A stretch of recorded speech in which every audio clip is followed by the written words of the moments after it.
Hello, awesome people. I hope you're having a great day today. Today we're taking a look at the penultimate short story in this collection, From the Dead by Edith Nesbit, which collects all of her horror short stories that she wrote. It's called The Haunted House. It's about 14 pages long.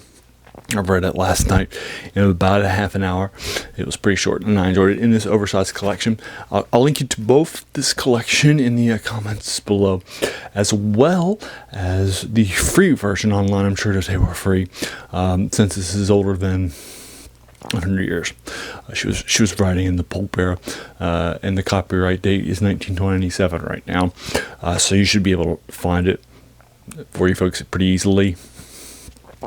So anyway, so what winds up happening in this short story, and as a reminder, my reviews are spoiler free, but basically what winds up happening in the early parts of this short story is that our main point of view character is a young man who's left at college, and he has entered the workforce, and he's been out there for a few years, and then he sees a posting in a newspaper by one of his old best friends who has a haunted house. And it says, he doesn't have the address in it, it just says, if you're serious interest, inquiries only, and email me mail me rather, your details, and I'll send you the actual address, because he clearly doesn't want to get attention. So since this is his best friend and an old friend of his, and that he has a connection with, he mails the guy. They talk and set up a time to meet, and he heads over to the haunted house to find out what's happening. Unfortunately, the man is the uncle with the same name of his friend, but he still stays, and so forth. And then he investigates this haunted house. So there you are. That's what's happening. Now, so I thought this was more of like a 7 out of 10. It was okay. It wasn't great. It wasn't bad. I definitely liked it. I also liked the fake out at the end. I thought that was, and the ending, I thought that was fun too, but obviously no conversations because of spoilers. Most people probably haven't heard of Edith Nesbit anymore.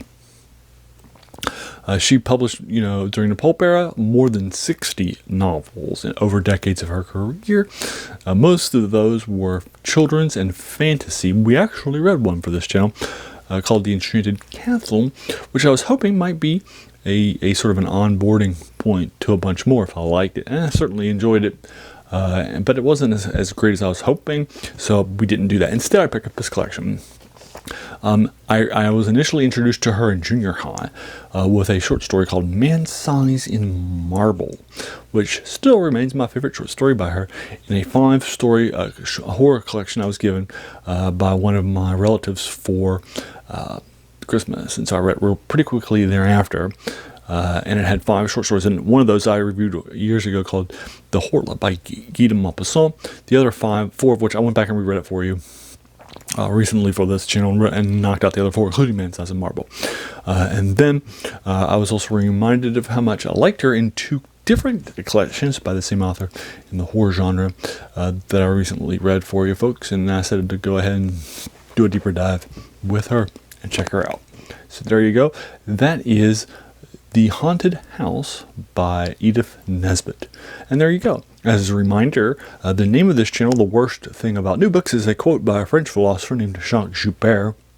I said that the worst thing about new books was that they kept us from reading the old ones. And in this case, something that's past its copyright, you can free without buying it, is definitely an older work that we have forgotten about, that I still like to go back and check out. Also, have you read it? What did you think about it? If so, let's talk about it more in the comments below. If you liked it, or want to talk about spoilers, or want to talk about the ending, or disagree with my rating, let's talk about it. If you enjoyed this, why not hit that subscribe button? There's going to be a lot more to follow. And then finally, I want to thank you so much for taking some time out of your day and investing it in watching my video. We all have so many things that are happening in our lives, and we're pulled in so many different directions. So the fact that you spent this time with me is incredibly humbling, and I appreciate it. But thanks again, and have an amazing day.